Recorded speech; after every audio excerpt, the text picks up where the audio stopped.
G'day guys, Kenny from Delivered Concepts. I'm not sure when this video will come out, but I think it's an important safety message all the same.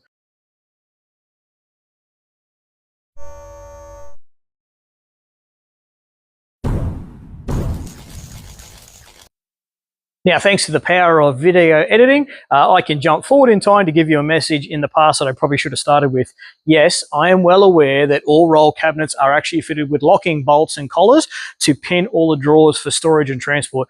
If you're like me though, I've actually lost the keys for my toolboxes, and one of them, the reason why I got it so cheap is because the locks don't actually work. So this video I still think is important to put out there, even though you can actually just flick a key and do the same thing. I was doing some cleanup in the shed today, so if you see future videos and the shed's a lot cleaner, you'll understand this was filmed around the Christmas time.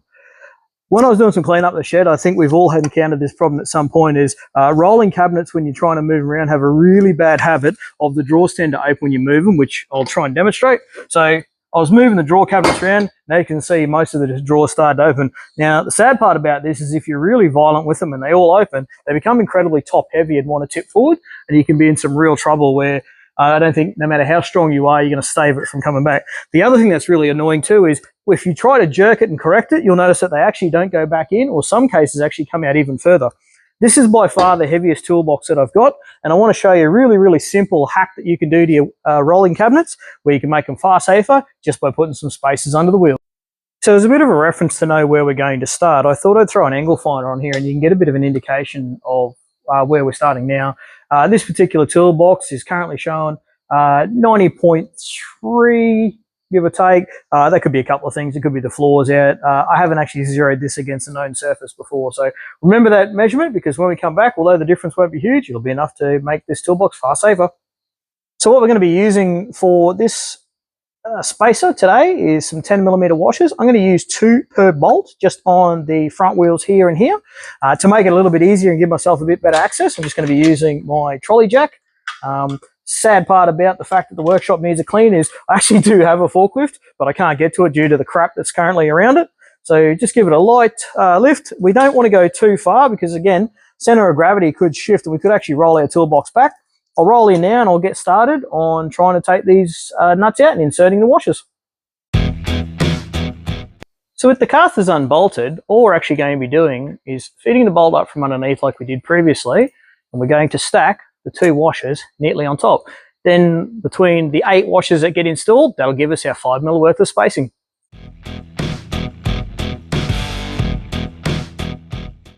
Now you might have noticed that I was actually struggling with placing the washers on top of this back caster in this bottom corner here. So just a little pro tip that you can do, if you hold both the washers together and get a magnetic pickup tool, you can actually grip them together and it'll hold it in such a way that when you go to slide it in, it makes the alignment far easier.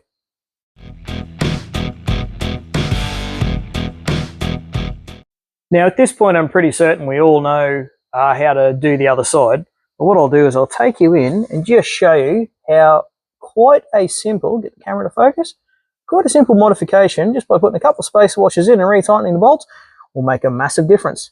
I'll cut to doing the other side and I'll see you back soon. Righto, with the spacers now installed, let's do the moment of truth. 89.7, so it's around about half a degree to a little bit more. Believe me, that'll make a big difference, which I'll show you now. Righto, so the spacers are all done now. We've got everything on a backward lean, around about half a degree plus a little bit more.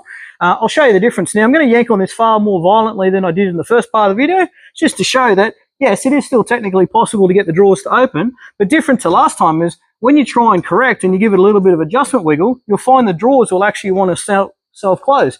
If you're reasonable with how you move your roll cabinet around, you'll find very rarely will they actually move on their own. So that wraps up this video. I thought this is an important safety tip to share. It might take you half an hour to do so, depending on how many toolboxes you've got, but it's far better than your toolbox falling onto you or your kids. If you could do me a favor and give me some feedback on this video, I'll welcome it in the comments. And if you could share it with your friends, I'd like to try and build this channel into a little bit more and get some content out to the rest of you. Thank you for joining me.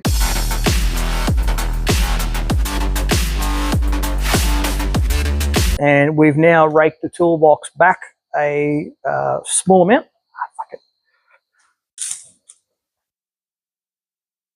Now, in the importance of actually making sure this video is both educational and entertaining, yes, I am aware that all toolboxes and roll cabinets are fitted with locks. But if you're like me, you've actually lost the keys to your rolling cabinet. And if you drop the 10mm socket underneath the cabinet, you don't think about locking up the cabinet before you go yanking on the handle to pull it out of the way. So with that said, please enjoy the video. Yes, I know it may not be everyone's cup of tea, but that's okay. It's important to me.